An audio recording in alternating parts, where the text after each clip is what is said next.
യുദ്ധത്തിൻ്റെ കൊടിയ ദുരിതങ്ങൾക്കിടയിൽ ഞെരുങ്ങി ജീവിക്കുന്ന ഗാസയെ ഫ്രാൻസിസ് പാപ്പ അനുദിനം ഓർക്കുന്നുണ്ട് എന്നതിൻ്റെ തെളിവുമായി ജെറുസലേമിലെ ലത്തീൻ പാത്രിയാർക്കീസ് കർദിനാൾ പിയർ ബറ്റിസ്റ്റ പിസബെല്ല ഗാസയിലെ ഏക കത്തോലിക്ക ദേവാലയമായ ഹോളി ഫാമിലി ഇടവക ദേവാലയത്തിലേക്ക് എല്ലാ ദിവസവും വൈകുന്നേരം 7 മണിക്ക് മാർപ്പാപ്പ ഫോൺ ചെയ്ത് അവസ്ഥ അന്വേഷിക്കാറുണ്ടെന്ന് aid to the church in need international സംഘടിപ്പിച്ച പത്രസമ്മേളനത്തിൽ കർദിനാൾ പിയർ ബറ്റിസ്റ്റ പിസബെല്ല വെളിപ്പെടുത്തി.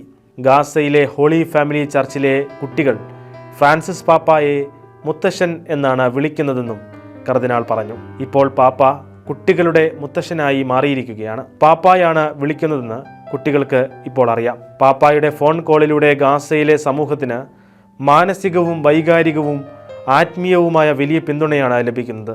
ഈ ക്രിസ്തുമസിന് യുദ്ധവും മോശം സാഹചര്യങ്ങളുമാണെങ്കിലും ഗാസയിലെ ഹോളി ഫാമിലി ദേവാലയം പ്രത്യേക ഒരുക്കങ്ങളിലാണ്. ക്രിസ്തുമസ് കുട്ടികളുടെ ഉത്സവമാണ്.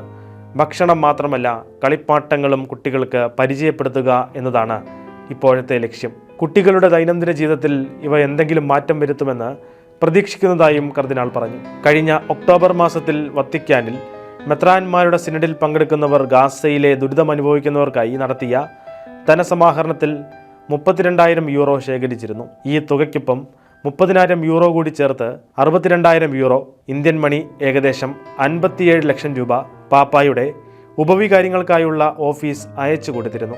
ഗാസ പ്രദേശത്തെ നല്ലൊരു ഭാഗം ക്രൈസ്തവരും ഹോളി ഫാമിലി ദേവാലയത്തിലാണ് അഭയം തേടിയിരിക്കുന്നത്.